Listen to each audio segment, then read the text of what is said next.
Supply and the Philippine poverty rate has reached to 19.99 million Says Filipinos. the health crisis.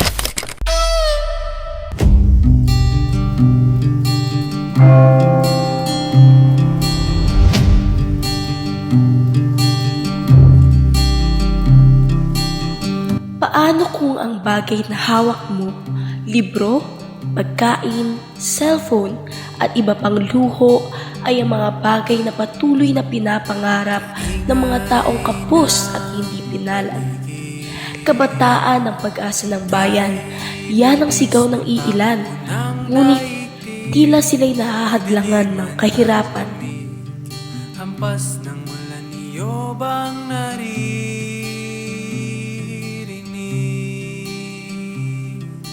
Bakit di Ang kahirapan mo ay hindi lamang kakulangan ng pera.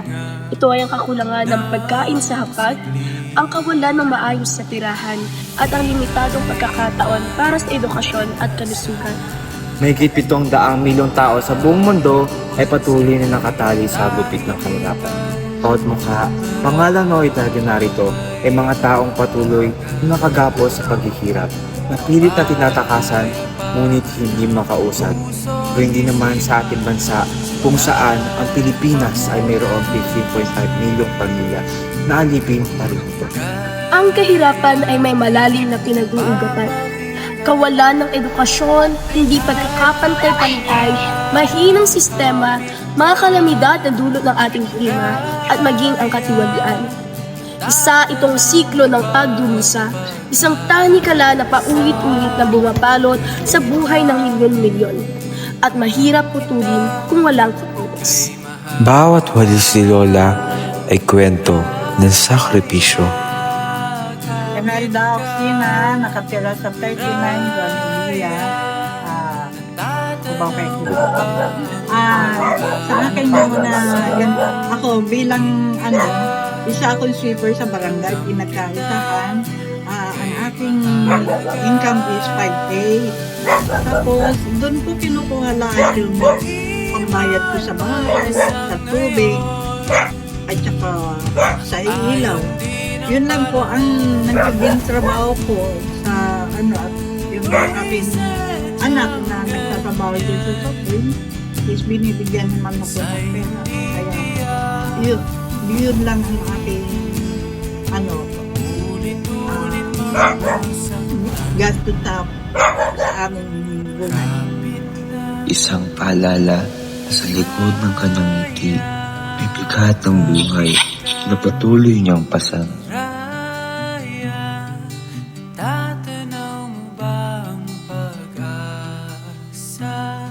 Sa mga mata ng isang kabataan, kitang-kita ang bigat ng kahirapan. Hi, I'm Maxi Ponteveras from grade 11 ABM Edison. I'll be honest with you, not to brag. Eventually, hindi naman ako masyadong nakapekto ng poverty, pero as a student na kabataan, nakikita ko yung struggle ng mga kaklase ko na minsan nahihirapan sila pumasok because hindi sapat yung pera pang baon, hindi sapat yung pera pang masay. So, bilang isang tao, naapektuhan din ako para sa mga klase ko. Siyempre, na din yung awa na sana na may natutulong ako. Pero thankfully kay God, hindi ako naapektuhan ng poverty. Hindi lamang sa kanilang buhay ang bigat ng mga dinaranas nila, kundi maging sa mga pangarap na unti-unting nahahadlangan. Mula sa tinig ng kapitana, lumilinaw. Ang kahirapan na hindi lamang personal na pagkukulang, kundi isang sistemang dapat tugunan.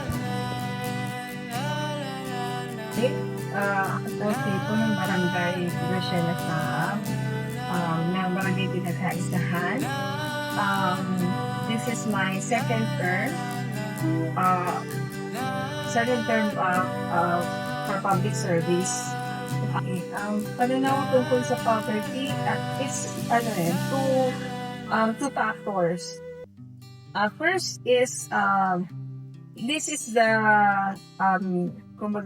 reason behind kung bakit mayroong poverty is because of course the individual himself or herself yung syempre yung point of view, yung perspective ng tao, kung talagang hindi positibo Kasi may mga mahirap naman na nag-aasenso.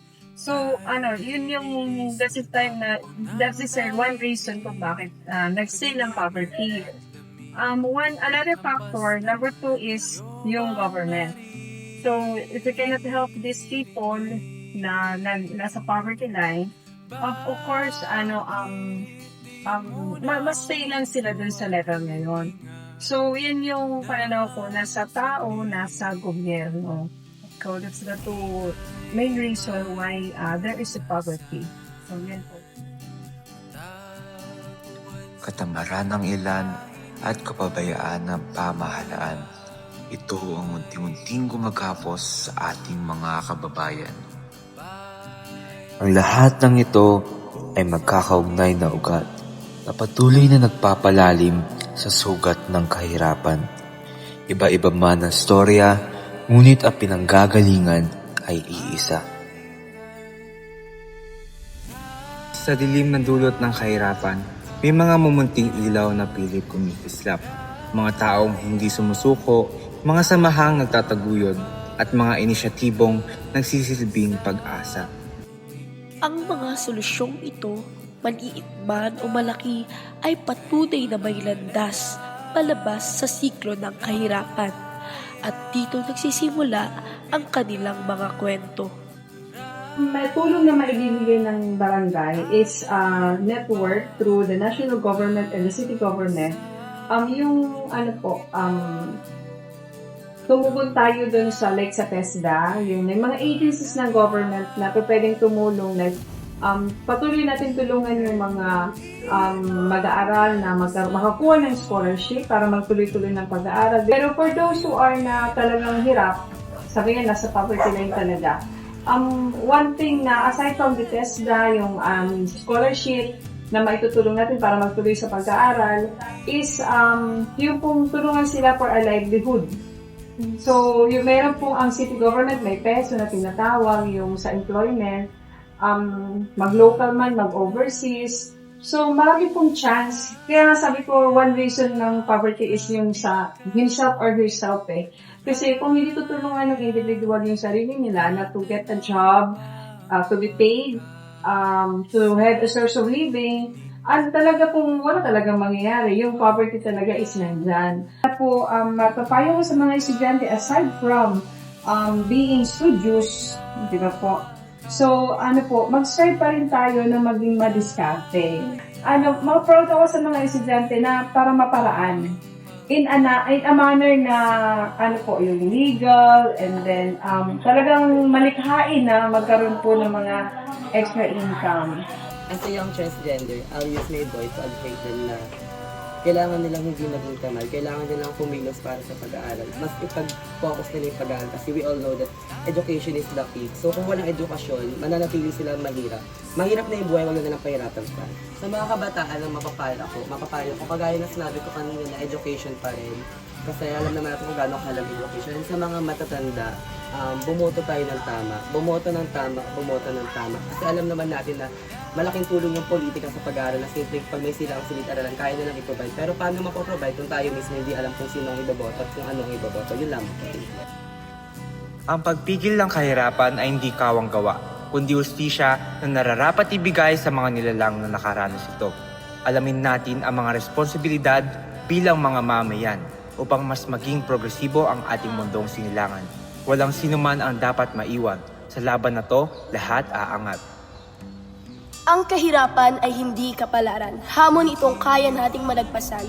Kumilos, makialam, suportahan ang mga programang tumutulong sa ating pamayanan. Gawing kilos ang bawat salita at malasakit upang wala nang muling maiiwan. Wakasan ang kahirapan, walang maiiwan.